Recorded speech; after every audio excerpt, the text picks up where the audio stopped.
Ya, ya, ya. Angkat, angkat. Jangan sentuh ini sakit. Sabar, sabar. Non.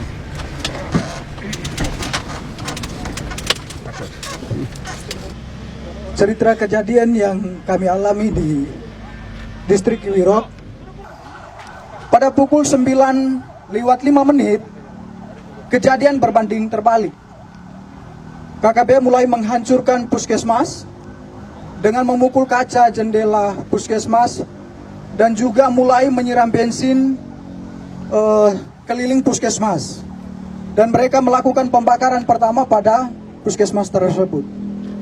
Kemudian sekitar pukul 9:07 mereka bergeser menuju ke barak dokter yang di sebelah puskesmas. Mereka melakukan penyerangan yang sama, memukul kaca-kaca jendela, kemudian menyiram bensin di sekeliling barak dokter itu. Kemudian dilakukan pembakaran. Di dalam barak dokter itu sendiri terdapat 5 orang teman yang dipimpin langsung oleh Dr. Restu Pemanggi bersama Paman Lukas Luji, Suster Siti Kotija, dan juga Paman Denny. Pada saat pukul 9:10 mereka semakin membrutal. Mereka berusaha untuk masuk ke dalam barak dokter dan menyerang petugas. Sehingga pada saat itu rombongan pertama yang ada di barak dokter memilih untuk keluar dari barak dokter secara berhamburan, secara terpisah. Paman Lukas bersama Suster Siti, Paman Denny sendiri, dan juga dokter dan juga Paman Gerat lari menuju arah Mado. Sampai di Mado, dokter sendiri dihadang, kemudian dipukuli dengan besi, kemudian digiring ke jurang dan langsung ditendang ke arah jurang. Pada pukul 9 lewat sekitar 11 menit, mereka bergerak lagi menuju ke barak yang kedua yang dipimpin langsung oleh saya sendiri sebagai ketua tim. Di situ kami ada 6 orang. Saya sendiri sebagai ketua tim, Paman Selo, Paman Emmanuel Abi, Paman Patra, Suster Christine, Suster Anti, dan juga Suster Ella yang sudah menjadi almarhum. Pada saat itu juga mereka melakukan hal yang sama, menghancurkan kaca-kaca jendela dan juga memukul pintu-pintu, berusaha untuk masuk ke dalam untuk menyerang kami. Mereka juga menyiram bensin di sekitar barak medis dan juga mulai membakarnya. Saat pembakaran terjadi, yang ada di dalam puskesmas hanya tersisa saya, Paman Patra, dan juga ketiga suster itu. Paman Eman saat itu berada di dalam puskesmas karena sedang buang air besar. Pada saat itu sedang terjadi pembakaran, saya sendiri meminta untuk ketiga teman putri saya atau suster untuk kami segera keluar dari dalam barak itu. Tetapi karena mereka perempuan tidak bisa mengantisipasi situasi, sehingga mereka memilih lebih tenang di dalam barak itu. Makin lama asap makin tebal, rumah sudah mulai barak sudah mulai terbakar, sehingga saya memilih untuk mengurung ketiga teman suster tadi bersama saya langsung di dalam kamar WC karena agak lebih aman. Sekitar pukul 9:20 sudah tidak bisa ditahan lagi karena memang rumah sudah plafon-plafon yang terbakar sudah mulai pada runtuh, sehingga saya memilih untuk mengajak ketiga suster ini untuk keluar dari dalam barak medis. Pada saat kami berusaha untuk lari menghindari amukan KKB, kami memilih lari ke depan, mereka sudah menghadang kami pada posisi depan. Kemudian saya berusaha merangkul ketiga suster menuju ke jurang, tetapi sampai di belakang jurang yang ada di belakang barak medis juga mereka sudah berada di situ dengan diperlengkapi senjata dan juga busur dan anak panah. Akhirnya saya berusaha untuk mengamankan ketiga suster ke rumah warga yang terdekat, jaraknya sekitar 5 meter dari barak medis itu. Sesampainya di situ, mereka juga ada di situ berusaha untuk membakar rumah warga yang di sebelah. Akhirnya saya memilih untuk mengamankan ketiga suster di dalam gedung, di dalam kamar mandi dari rumah masyarakat itu. Sekitar 30 menit kami berada di dalam kamar WC. Kejadian semakin brutal, mereka semakin membabi buta memanah teman kami Paman Emmanuel Abi. Kemudian mereka mulai membakar rumah-rumah warga dan juga pasar serta bank, rumah distrik yang ada di sekitaran barak medis itu. Kejadian semakin brutal, akhirnya saya mengambil keputusan untuk kami bisa mengamankan diri. Dalam hitungan detik saja, saya sebagai laki-laki mengamankan 3 orang perempuan pastinya tidak bisa karena mereka mengejar kami dengan senjata dan juga busur dan anak panah. Tidak ada jalan lagi, kami memilih lari ke depan, mereka sudah menghadang, ke samping, kiri, kanan, dan juga mereka sudah menghadang semua. Akhirnya di belakang kami terdapat jurang yang cukup terjal, kedalamannya sekitar 500 meter, dengan sudut ketajaman itu sekitar 90 derajat. Tanpa berpikir panjang, saya bertanya kepada ketiga suster itu bagaimana kita harus mengamankan diri. Mereka menjawabnya, kita lompat saja. Akhirnya tanpa berpikir panjang, saya menghitung 1 sampai 3 dan saya sendiri lompat pertama. Kemudian ketiga suster mengikuti saya untuk melompatnya. Sesampainya di bawah, kami pikir bahwa kami sudah aman dari kejaran mereka, tetapi mereka tetap mengikut kami ke bawah. Sampai ke bawah saya sendiri tersangkut di akar pohon. Kemudian ketiga suster yang lainnya, yang satunya Suster Kris tersangkut di pohon juga. Suster Ella tersangkut di antara semak-semak. Kemudian Suster Anti, dia melompat jaraknya sekitar 150 meter ke kedalaman jurang ini gitu. Dan dia juga tersangkut di semak-semak. Mereka terus mengikut kami ke bawah, kemudian mendapati Suster Anti di bawah. Kemudian mereka naik, dapat lagi Suster Ella yang sekarang sudah ada di almarhum. Kemudian mereka dapat lagi Suster Kris. Saya sendiri mereka tidak dapat karena saya sembunyi di antara tebing dan juga akar-akar. Kemudian mereka mengumpulkan ketiga suster ini. Kemudian mereka semakin membabi buta. Mereka mulai menelanjangi suster dengan tidak membuka pakainya secara sopan, tetapi mereka menelanjanginya dengan barang tajam atau parang, langsung dipotong saja pakaian mereka, mulai dibuka dari baju sampai celana dalam semuanya. Mereka 3 ditelanjangi, kemudian mulai dianiaya secara tidak manusiawi. Paha mereka ditikam, muka mereka ditonjok, kemudian minta maaf tetapi kemaluan mereka ditikam juga dengan parah. Kejadian semakin brutal karena jumlah mereka semakin banyak. Akhirnya suster-suster ini tidak berdaya lagi.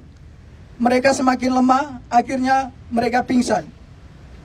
Dalam keadaan pingsan mereka dipikir bahwa mereka sudah meninggal, sehingga terpaksa mereka didorong lagi ke dalam jurang yang lebih dalam. Kedalaman jurang itu sekitar 300 sampai 400 meter. Suster Ella, Suster Christine yang didorong pertama, kemudian Suster Anti dan juga Suster almarhum atau Suster Ella. Sesampainya dibawa ke dalaman jurang itu, Suster Anti langsung pingsan. Dalam keadaan pingsan tidak sadarkan diri. Suster Kris masih sempat dari pingsannya bisa sadar. Suster Ella juga dari pingsannya bisa sadar kembali.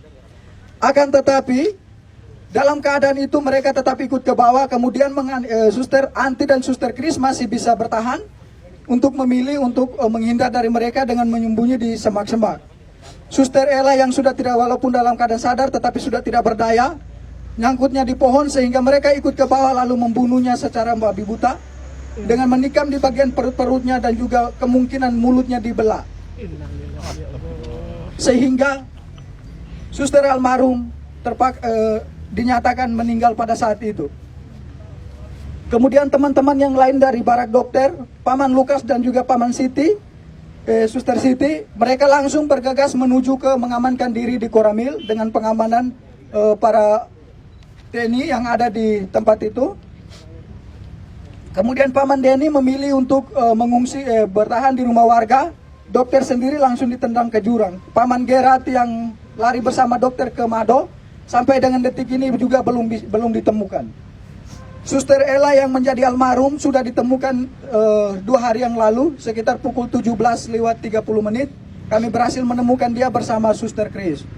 Suster Kris bertahan selama 3 hari berada di bawah jurang itu. Puji Tuhan dia masih hidup. Yang meninggal hanya Suster Ella. Dia sudah ditemukan dalam keadaan tidak bernyawa. Mukanya sudah penuh pada belatung karena dibelah semua. Luka-lukanya sudah pada belatung semua. Dan kemungkinan ini hari ke-5, ke-6-nya. Sehingga mungkin almarhum tinggal tulang atau daging, sisa-sisa dagingnya saja. Kemudian Paman Lukas dan juga Pak Suster Siti langsung diamankan oleh pihak tentara yang ada di Koramil menuju ke pos Pantas 403 yang ada di ketinggian atau yang di puncak. Kemudian Paman Denny juga dari rumah warga bergegas menuju ke Koramil, mengamankan diri di pos Pamtas bersama dengan pihak dari Koramil juga. Dokter sendiri bertahan selama berada di jurang dari pukul 9 lewat sampai sekitar pukul 9 malam. Baru dokter dari jurang menuju ke arah pos Pamtas 403. Saya, Paman Eman, dan juga Paman Patra bersama Suster Anti dan juga Suster Kris masih tetap berada di dalam jurang. Pada pukul 5 sore saya sendiri berusaha, karena melihat situasi sudah aman, saya berusaha keluar dari semak-semak, kemudian berlari menuju ke Koramil. Sesampainya di Koramil tidak ada petugas karena petugas semua sudah diarahkan ke pos Pamtas, sehingga saya memilih mengamankan diri di salah satu rumah warga yang ada di sekitaran Koramil itu. Paman Patra tetap memilih dan juga Paman Eman tetap memilih bertahan di jurang bersama dua suster, tetapi posisinya terpisah. Kemudian pada malam harinya Paman Eman yang terkena busur itu, dia memilih untuk naik pada sekitar pukul 10 malam. Kemudian dia berusaha tidur di bawah kolom rumah warga yang ada di sekitaran jurang itu. Paman Patra tetap bertahan. Kemudian pada pagi harinya sekitar pukul 6, Paman Eman bergegas menuju ke Koramil untuk meminta perlindungan. Begitu juga Paman Patra, sehingga pada sekitar pukul 7 kami 3 bertemu di Koramil dalam keadaan selamat. Suster Anti dan Suster Kris masih tetap bertahan di jurang. Suster Anti keluar dari jurang sekitar pukul 10 malam dengan kondisi saat itu hujan deras. Dalam keadaan telanjang, dia dari jurang menuju ke pos Polsek Kiwirok. Sesampainya di Polsek Kiwirok tidak ada petugas karena memang petugas semua sudah pada ngungsi sudah pada diamankan ke pos Pamtas itu. Mereka bertugasnya di situ. Kemudian Suster Anti memilih untuk bertahan di pos, tetapi karena takut dengan situasi, dia berusaha keluar dari pos lalu kembali bersembunyi di semak-semak. Sampai pada sekitar pukul 7 pagi, itu ada kegiatan pembersihan dari pos Pamtas 403, sehingga Suster Anti memilih untuk keluar dari semak-semak karena memang dia juga sudah pada tidak berdaya lagi. Menurut keterangan dari Suster Anti bahwa pada saat itu dia sudah pada siap untuk pasrah, untuk mati karena memang sudah tidak sama sekali tidak berdaya, tetapi dia berusaha merangkak pelan-pelan sampai ke pos Polsek sehingga berteriak dan meminta pertolongan daripada pihak pos Pamtas. Nama lengkap saya Marcelinus Ola Atanila. Cukup. Makasih Am. Sudah berapa lama di Cukup. 1,5 tahun. Oke, baik. Dokter, mana dokter? Kalau dokter. Dokter. Mana dokter? Ini.